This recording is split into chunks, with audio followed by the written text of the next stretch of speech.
आपको बता दें कि मिश्रा भी हमारे साथ जुड़ चुके हैं और साथ ही हमारे साथ जुड़े बीजेपी के प्रवक्ता है हरीश जी। सर, स्वागत है आपका इंडिया न्यूज पर।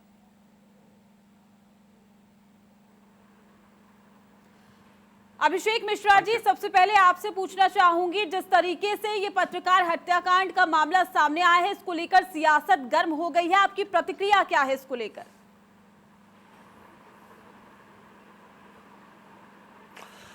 प्रीति जी, एक मिनट के लिए ये बहुत गंभीर मुद्दा है। हमने जब नेशनल क्राइम रिकॉर्ड ब्यूरो की रिपोर्ट आई और जब उसमें पढ़ते हैं कि उत्तर प्रदेश में सबसे ज्यादा संख्या में महिलाओं के खिलाफ अपराध हो रहे हैं, चाहे हीनियस क्राइम्स हो, चाहे ऐसे क्राइम जिनका नाम लेना उचित नहीं लगता आदमी को, ऐसे क्राइम्स की बात हो, उसमें उत्तर प्रदेश ने टॉप किया, नंबर 1 पे है। पहले पुराने जमानों में उसने सारे रिकॉर्ड तोड़ दिए हैं जी। तब हमको शायद ये एहसास नहीं होता इस दुख का, इस दर्द का, कि वो 60,000 केसेस जो लिखे गए हैं वो एक्चुअली किसी के बच्चा है, किसी की बिटिया है, किसी की बहन है, किसी की पत्नी है, किसी की मां है, किसी की भतीजी है, किसी की भांजी है। हमको आपको आज ये सोचना होगा और 1 मिनट के लिए ठहर के सोचना होगा। मैं सबसे निवेदन करूंगा, जो लोग भी आज पैनल पे जुड़े हैं और जो देख रहे हैं और सोच रहे हैं, 2 सेकंड के लिए, 3 सेकंड के लिए इसको सोचिएगा अपने ऊपर लेकर के। चाहे बच्ची की बात हो, चाहे बहन की बात हो, चाहे भांजी की बात हो। और जब कोई भी न्याय संगत आदमी होगा वो लड़ने नहीं जाएगा। अगर वो लड़ लेते पत्रकार जी जोशी साहब, तो ये उनसे कहा जाता आप लड़े क्यों, आप पुलिस के पास क्यों नहीं गए। उन्होंने पूरी प्रक्रिया का पालन किया और वो कमजोर आदमी नहीं था, पत्रकार था। उसके पास जो हमारी डेमोक्रेसी का चौथा स्तंभ है, उस इंस्टीट्यूशन की ताकत उसके साथ थी। वो गया पुलिस के पास, उसने पुलिस को कंप्लेंट की और मुझे लगता है जैसा भी हमने कानपुर में एक बयान देखा था पुलिस की तरफ से, उनको भी वही जवाब मिला होगा कि हमारे पास वक्त नहीं है, अरे ऐसी घटनाएं तो होती रहती हैं, या कुछ भी कहा होगा, मुझे नहीं पता, आई एम जस्ट अज्यूमिंग। और उनको भगा दिया गया होगा, वहां से कोई कार्रवाई नहीं की। अगर पुलिस ने उस दिन कार्रवाई कर दी होती, अगर पुलिस ने बुला करके उन लड़कों को ठीक किया होता, हमने, आपको याद होगा, डायल 1090 की व्यवस्था बनाई थी इसी चीज के लिए। डायल 100 के कंप्यूटर सेंटर्स दिए गए, कमांड सेंटर्स दिए गए इसी व्यवस्था के लिए, जो कि सरकार में तनख्वाह भी नहीं दे पा रहे हैं ये लोग, ये एक अलग बात है, उन्होंने पूरी व्यवस्था ही खत्म कर दी। तो उस आदमी को जब वो गया पुलिस में, पुलिस से जवाब नहीं मिला, तो गुंडों ने, उनकी इतनी हिम्मत, आप देखना, अभी हमने पहले देखा विकास दुबे प्रकरण में भी, पहली बार जब उसने गोली मारी राजमंत्री को, तब भाजपा की सरकार थी, डबल इंजन सरकार थी। अब की जब उसकी हिम्मत हुई इतनी बड़ी घटना करने की, उससे पहले विकास दुबे कोई नहीं जानता था। मैं तो कह सकता हूं मैं नहीं जानता था 10 दिन पहले कौन था वो आदमी, 20 दिन पहले। लेकिन उसने जब दोबारा हिम्मत की इतनी बड़ी घटना करने की, तब उत्तर प्रदेश में डबल इंजन की सरकार चला रहे हैं। और इन गुंडों ने भी बिना पुलिस का डर नहीं, कोई इकबाल नहीं, कोई व्यवस्था नहीं, कोई प्रशासन का दबाव नहीं, और उन्होंने जाकर के कि इसको सबक सिखाना है, गोली मारी। और गोली ऐसे नहीं मारी कि सिर्फ सबक सिखाना, आदमी पैर में गोली मार दे, पेट में मार दे, सीने पे भी नहीं, सर में गोली मारी कि बचने ना पाए।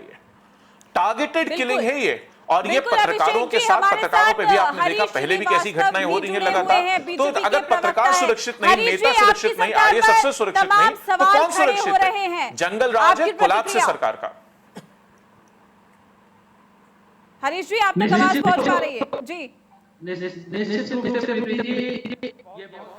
झकझोर देने वाली घटना है, अंतर को झकझोरने वाली घटना है। और अभी मैं अभिषेक मिश्रा जी को सुन रहा था और अजय लल्लू जी को सुन रहा था, जो कांग्रेस के प्रदेश अध्यक्ष हैं, और अभिषेक जी पूर्व मंत्री हैं। बहुत सारी बातें वो कह रहे थे, निश्चित रूप से अत्यंत झकझोरने वाली घटना है, बहुत तकलीफदेह घटना है और सबको सोचने की घटना है। लेकिन ये जो हमारे सवाल सरकार पर खड़े हो रहे हैं, यूपी में गुंडा राज है, ऐसा विपक्ष का सीधे तौर पर कहना है, उस पर आपकी प्रतिक्रिया जी? जवाब तो ले लीजिए, लंबा चौड़ा भाषण उन लोगों का सुना है आपने, लेकिन हमारा एक बात और कह दूं जी, प्रीति जी, हमारा जवाब ले लीजिए। अभिषेक जी को रोकिए। अभिषेक जी, प्रीति जी, एक निवेदन और है, आधा सेंटेंस और कहना चाहता हूं जी। हरीश जी, आधा सेंटेंस इतना निवेदन है भारतीय जनता पार्टी के साथियों से, हाथ जोड़ के निवेदन कर रहा हूं, अगर उनको न दिख रहा हो, कि इसका जवाब दे दे। पंडित नेहरू से शुरुआत न करेंगे इसकी, आज जो है इसका जवाब दे दे, ये ना बताए पंडित नेहरू ने क्या किया था। बिल्कुल हरीश जी। अभिषेक जी, मैं बता रहा हूं आपको, अभिषेक जी, ये जो घटना हुई निश्चित रूप से बहुत झकझोरने वाली जी बिल्कुल है, बहुत दुखद है, बहुत दर्दनाक है। लेकिन अभिषेक जी, सपा सरकार में आप मंत्री थे, माननीय मंत्री थे, तब आपने नहीं सोचा इसी तरह के गुंडे बदमाशों को पाला पोसा आपने। हरीश जी, उन्होंने क्या सोचा, क्या नहीं सोचा? अब यूपी में आपकी सरकार है, आप क्या सोचते हैं ये बताइए। शाहजहांपुर में आपने पत्रकार को जलवा के मरवा, आप जवाब दीजिए ना। हरीश जवाब जी, दे रहा अभी हूं। यूपी में आपकी सरकार मैं है, जवाब आपको दे रहा जवाब हूं। देना होगा। जिस तरह से आपने गुंडे बदमाशों को पाला पोसा, जिस तरह से आपने हरीश जी जवाब दीजिए हुजूर, तरह से आप- बाअदब जवाब दे इज्जत रहा के हूं साथ, अफसर जी। सम्मान के साथ हरीश निवेदन जी, कर रहा हूं। अभी यूपी में अब आपकी निवेदन सरकार है, है, उत्तर निंदा प्रदेश की सभी जनता कर रहे जानना हैं इस चाहती पूरी है। घटना पर, लेकिन आपकी प्रतिक्रिया इसलिए जानना चाहेंगे, अभी आपकी सरकार काम कर रही है, ऐसे में गुंडाराज है। जिस तरह से गुंडे बदमाशों का पाला पोसा, उसी का नतीजा इस तरह की दुस्साहसपूर्ण घटनाएं हैं। योगी प्रीति जी, की इसमें सरकार आप में मदद करिए। लगातार प्रीति जी, गुंडे मदद करिए मेरी, बदमाशों के इनसे खिलाफ जवाब हरीश मांगिए। जी, यूपी सरकार पर विपक्ष सवाल उठा रहा है। विपक्ष का सीधे तौर पर कहना है कि जंगल राज है, गुंडा राज है। ऐसे में आपकी मैं प्रतिक्रिया जवाब दे रहा जानना हूं। चाहेंगे, पिछली सरकार ने, अब की सरकार क्या कार्य कर रही है? जवाब सुनने का धैर्य रखिए प्रीति जी, आप भी और अभिषेक जी भी। जरा ये लोग अपने दामन में अंदर झांके कि किस तरह गुंडे बदमाशे अपराधियों को इन्होंने संरक्षण दिया, माफियाओं को इतिहास संरक्षण मत दिया। बताइए, योगी इतिहास मत सरकार बताइए। कम से कम 100 अपराधी इनकाउंटर में पुलिस के मारे गए होंगे और कम से कम 4,000 अपराधियों के खिलाफ कार्रवाई हुई होगी। हरीश जी, आप सवाल सुनिए। हरीश जी, आप सवाल सुनिए, आप सवाल सुनिए। विपक्ष तमाम सवाल खड़े कर रहा है, उस पर आपकी प्रतिक्रिया जानना चाहेंगे। पिछली सरकार ने क्या किया, क्या नहीं किया, लेकिन अभी पत्रकार हत्याकांड के बाद जिस तरीके से तमाम सवाल खड़े हो रहे हैं, उस पर आप क्या कहना चाहेंगे? आपको क्या लगता है? देखिए, स्थानीय पुलिस की शिथिलता के कारण इस तरह की झकझोरने वाली घटना घटी। वहां के जो पुलिस के स्थानीय पुलिस अधिकारी, उनको सस्पेंड किया गया है। माननीय मुख्यमंत्री जी ने राहत दिया है 10 लाख रुपए उस परिवार की। लेकिन निश्चित रूप से ये जिस तरह की घटनाएं घट रही हैं, जितने राजनीतिक दलों ने ये अपराधियों को पाला पोसा, उस संस्कृति को पाला पोसा, और कांग्रेस पार्टी उसके साथ खड़ी रही, आज लंबे भाषण करती है, उन सबको आज सोचने की जरूरत है। योगी सरकार लगातार इन अपराधियों के खिलाफ कार्रवाई कर रही है। हरीश जी, आखिर पुलिस ने शिकायत के बाद कार्रवाई क्यों नहीं की? हरीश जी, अगर पुलिस कार्रवाई करती तो इस पूरे मामले की अगर हम बात करें तो शायद पत्रकार आज हमारे बीच होता। बिल्कुल होता, इसीलिए उस पुलिस सर, पुलिस ने कार्रवाई नहीं की, किया गया, इसीलिए उस पुलिस चौकी के इंचार्ज को सस्पेंड किया गया। उसके खिलाफ कार्रवाई सरकार कर रही है, क्योंकि उसकी शिथिलता के कारण इस तरह की ये दर्दनाक घटना घट गई। तो इस तरह के जो स्थानीय, जो वहाँ की पुलिस प्रशासन था, उसके शिथिलता के कारण जो घटना घटी, उस पर सरकार खेद व्यक्त करती है। माननीय मुख्यमंत्री जी ने वहाँ के जो उसको जेल भेजेंगे, इतना आश्वासन हमें दे दें कि उस पुलिस वाले को जेल भेजेंगे। प्रीति जी, पूछ लीजिए। बिल्कुल जेल भेजेंगे। ऐसे अधिकारियों को, ऐसे जो पुलिस के कर्मी है या कोई भी अपने कर्तव्य में शिथिल पाया जाएगा, उसको हम जेल भेजेंगे। लेकिन ये सभी राजनीतिक दलों को सोचने की विषय है, जो आज विकास दुबे पे जात पात की राजनीति कर रहे हैं, उनको भी ये सोचना होगा कि अपराधी केवल अपराधी होता है, अपराधी के खिलाफ कानूनी कार्रवाई होना चाहिए। ये जात का मुद्दा क्यों उठाते हैं बीजेपी वाले? अभिषेक जी, आपसे पूछना चाहूंगी। अभिषेक जी, हरीश जी बिल्कुल ये मानते हैं कि कहीं ना कहीं पुलिस की लापरवाही थी। अगर पुलिस कार्रवाई करती, अगर पुलिस को जिस तरीके से शिकायत दी गई थी, तो वाकई आज पत्रकार हमारे बीच में होते। लेकिन अभिषेक जी, क्या वाकई विपक्ष को एक मुद्दा चाहिए होता है, वही मुद्दा उठाकर मिल जाता है? अगर हम बात करें पत्रकार हत्याकांड मामले को लेकर, जो अपराधियों के परिवार को चुनाव लड़वाते हैं, उनको आज सोचने की जरूरत है। इन सबको सोचने की जरूरत है। सरकार तो आप इस जंगल, हरीश जी आपके पास लौटेंगे। अभिषेक जी, क्या कहेंगे आप?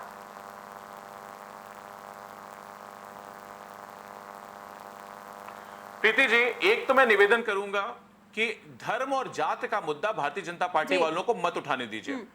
इसमें अगर ये उठाते हैं तो आप वॉल्यूम म्यूट करें। मैं उठाऊं तो मेरी वॉल्यूम बंद करिए, ये उठाते हैं तो इनकी बंद करिए। ये आज आपके चैनल को वादा करना चाहिए पूरे प्रदेश से। ये धर्म और जात, हर चीज में धर्म और जात, हर चीज में हिंदू मुसलमान, हर चीज में मंदिर मस्जिद, हर चीज में पाकिस्तान। अभिषेक जी, तो ये अपनी बंद बात करें। रखें। अब जनता थक चुकी है इस बात से। हम नहीं जात पे बात करना चाहते, ये क्यों जात पे जाना चाहते हैं?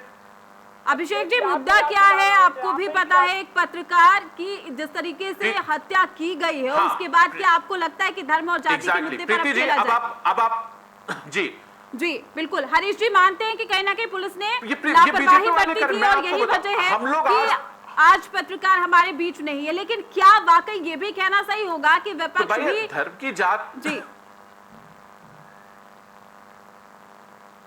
नहीं, जिस तरह के विपक्ष सवाल करता है, विपक्ष का रोल कंस्ट्रक्टिव फीडबैक का, कंस्ट्रक्टिव क्रिटिसिज्म का, कांग्रेस बसपा सपा इस तरह सवाल खड़े कर रहे थे। हरीश जी, आप भी अपनी बात रखिएगा। अभिषेक जी को मौका दीजिए बोलने का। प्रीति जी, इन्हें बोल लेने दीजिए। अभिषेक जी रखें अपनी बात।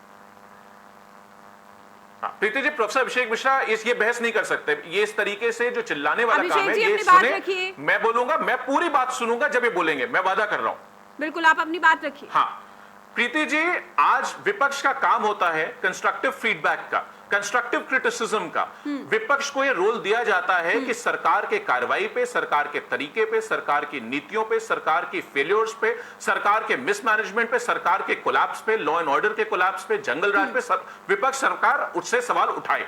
हमको यह अधिकार दिया है, हाउस के अंदर भी उठाएंगे सवाल और हाउस के बाहर भी उठाएंगे। हाउस ये चला नहीं रहे, ये डर रहे हैं क्योंकि अभी इतने सारे मुद्दे हैं, हम लोग उठाएंगे, इसलिए इनकी हिम्मत नहीं हो रही हाउस बुलाने की।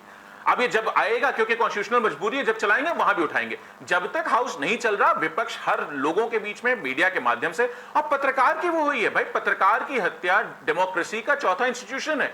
आपने कल देखा जुडिशरी ने किस तरीके से जवाब सवाल उठाए हैं माननीय मुख्यमंत्री के बयान पे, माननीय उप मुख्यमंत्री के बयान पे, माननीय मंत्रियों के बयान पे।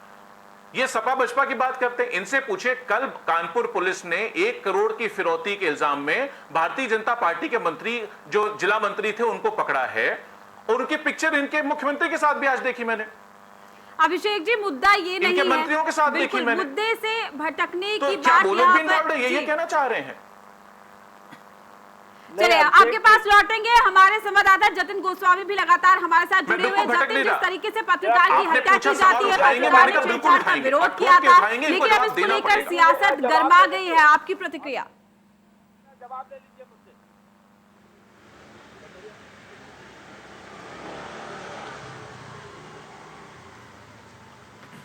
जतिन, क्या आप तक आवाज पहुंच पा रही है?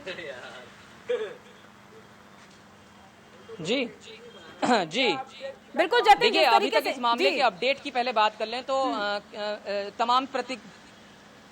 तमाम प्रतिक्रिया आई हैं। तमाम राजनीतिक पार्टियों ने ट्वीट करके इस विषय को उठाया है, तो निश्चित है, और पत्रकारों का यहाँ पर आंदोलन हुआ है, उसका एक पॉजिटिव पहला सकारात्मक असर जरूर देखने को मिला है। 10 लाख रुपए का मुआवजा पीड़ित परिवार को दिया जा रहा है, पत्नी को नौकरी दी जा रही है सरकारी, और बच्चियों की पढ़ाई की बात अब सरकार ने कही है। और हमने सीधा सवाल एसएसपी से यह भी पूछा कि क्या पीड़ित परिवार को सुरक्षा दी जाएगी, तो उनका जवाब है कि हाँ, पीड़ित परिवार को सुरक्षा दी जाएगी, क्योंकि दोनों बच्चियों को लेकर आपने वो सीसीटीवी फुटेज भी देखा होगा जो काफी ज्यादा संवेदनशील है, जो बहुत ही ज्यादा दुखद तस्वीर पेश करता है कि किस तरह से दोनों बच्चियां अपने पिता को बचाने के लिए वहां पर चीख पुकार मचाती रहीं। बदमाश उन बच्चियों के पिता यानी पत्रकार को लगातार वहां पर रॉड से पीटते रहे और फिर तमंचे से फायर करके, बाकायदा सिर से सटाकर फायर करके बेहद टशन दिखाते हुए फरार हो गए। तो इस मामले में निश्चित तौर पर यह कहा जा सकता है कि पूरी तरह से पुलिस स्तर पर भ्रष्टाचार हुआ है, क्योंकि जब वहां से हत्यारे फरार हो गए उसके बाद भी वहां पुलिस नहीं आई।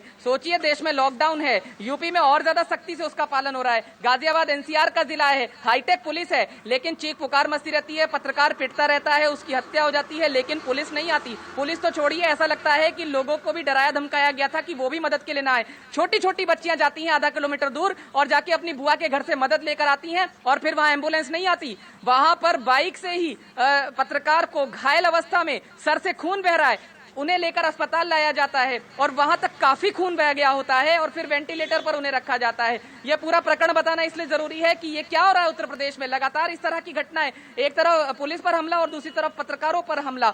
कैसे आगे काम कर पाएंगे पत्रकार, इस बात को कैसे सुनिश्चित करेगी सरकार, ये सवाल हमने सीधे पूछा। फिलहाल उन्होंने कहा है कि परिवार को सुरक्षा दी जाएगी, इसीलिए मैंने कहा कि शुरुआती सकारात्मक असर हुआ है। लेकिन अगर आप मेरी प्रतिक्रिया इस पूरे मामले पर जानना चाहें तो 14 साल से मैं गाजियाबाद में पत्रकारिता कर रहा हूं। निश्चित तौर पर काफी ज्यादा खतरनाक, काफी ज्यादा भयावह हालात इस समय है। पत्रकार अगर अपनी आवाज उठाना चाहें, एक ट्वीट भी कर दें, तो उन पर मुकदमा दर्ज होता है, बिना वजह मुकदमे दर्ज किए जाते हैं, और फिर डराया धमकाया जाता है कि कहीं कोई खबर प्रशासन के या सरकार के खिलाफ तो नहीं चल रही है। तो कुल मिलाकर इस स्थिति को मुख्यमंत्री को खुद देखना चाहिए, और इस पर निश्चित तौर पर कोई ऐसा फैसला लेना चाहिए जिससे दोबारा ऐसे हादसों, ऐसे बिल्कुल जतिन, आप हमारे साथ बने रहिएगा। हरीश जी, हाईटेक पुलिस है, पत्रकार भी सुरक्षित नहीं है।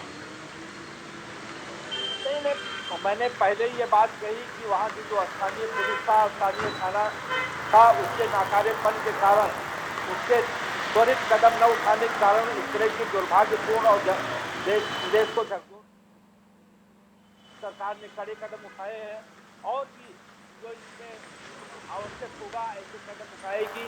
इन बातों को सरकार लगातार इस प्रयास में है की लॉ एंड ऑर्डर को बेहतर करने के लिए लगातार कार्रवाइयां की है। जतिन जी है, जतिन जी बेहतर बताएंगे कि पश्चिमी उत्तर प्रदेश में जब से योगी जी की सरकार आई है, अनेक दुर्दांत अपराधियों को पुलिस ने जेलों के शीशों के पीछे भेजा है।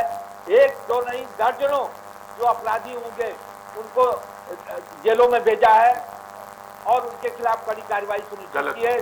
सैकड़ों करोड़ों की संपत्ति जब्त की है। तो इस तरह की कार्रवाई लगातार योगी सरकार कर रही है।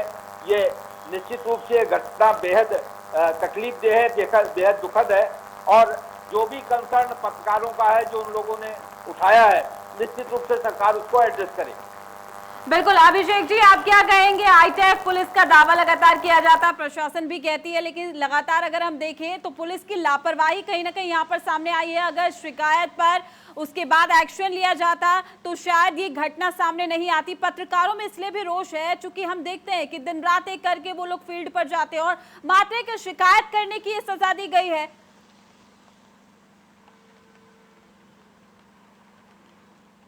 प्रीति जी, बिल्कुल सजा दी गई है और मुझे लगता है कि ये एक प्लानिंग के तहत कि पत्रकारों को बड़ा मैसेज जाए, जिसकी वजह से ये जो अभी आपके साथी आवाज उठा रहे थे, मैं उसमें अपनी पूरी आवाज मिला करके बात कह रहा हूं और मैं आपसे ईमानदारी से कह रहा हूं प्रीति जी कि अगर सिर्फ हमारे जिस तरीके से मजबूती से आपने मुद्दा उठाया है, मैं आपको चैनल को बधाई देता हूं कि कम से कम आपने सरकार पे दबाव बनाने का, आईना दिखाने का काम किया है। और मैं चैलेंज करता हूं, अगर मीडिया सच्चाई उत्तर प्रदेश की सिर्फ 15 दिन दिखा दे तो सरकार जनता उखाड़ के फेंक देगी। इतना कोलैप्स है सिस्टम का, इतना जंगल राज है, इतना लोगों पे अत्याचार हो रहा है, पुलिस ऐसे मनमानी काम कर रही है। अगर भारतीय जनता पार्टी के नेता अपने दिल पे हाथ रख करके कह देंगे तो इसका आपको सबूत मिल जाएगा। मैंने कल देखा किस तरीके से इटावा के मंडल अध्यक्ष का वीडियो चल रहा था, जो अपने पुलिस के अत्याचार की शिकायत कर रहा था, कह रहा था हमने कई सरकारें देखी, ऐसा पुलिस का अत्याचार कभी नहीं देखा। जब भारतीय जनता पार्टी के सांसद और विधायक सड़क पे बैठे तब भी उसके खिलाफ कार्रवाई नहीं हुई। हमने आपने देखा एक जिले में जहां पर लोगों ने बैठ करके लिखा, सिफारिश की, आगरा में कितने लोगों ने शिकायत की, चाहे सांसद हो, चाहे मंत्री हो, डीएम की, कोई कार्रवाई नहीं हुई। तो ये पूरी जनता त्राही त्राही कर रही है। मीडिया से मैं निवेदन करता हूं, आपने मजबूती से दिखाया है, क्योंकि पत्रकार का मामला था, हम लोग भी मजबूती से उठा रहे हैं, हर जगह उठाएंगे, हाउस में भी उठाएंगे, आपको वादा करता हूं। लेकिन अगर आप दिखा दें ईमानदारी से 15 दिन तो ये सरकार जनता उखाड़ के फेंक देगी। आज उत्तर प्रदेश वहां पहुंच गया है। बिल्कुल अभिषेक जी, बिल्कुल शुक्रिया आपका। और हरीश जी, आप भी हमारे साथ जुड़े, आपका भी शुक्रिया। जतिन, आपका शुक्रिया, आप हमारे साथ जुड़े। तो पत्रकार की हत्या की जाती है, आपको बता दें कसूर ये था कि छेड़छाड़ का विरोध किया था, शिकायत दर्ज कराई थी और उसकी बेटी के सामने ही उसकी हत्या कर दी। फिलहाल आपको बता दें कि एक्शन भी लिया गया है और पुलिस को सस्पेंड भी किया गया है। जहां पर एफआईआर दर्ज कराई थी उसके बाद एक्शन जो है वो नहीं लिया गया था पुलिस की ओर से, जिसको लेकर अब यूपी सरकार भी एक्शन मोड में है। फिलहाल के लिए इस बुलेटिन में इतना ही। आप बने रहिए इंटर न्यूज के साथ।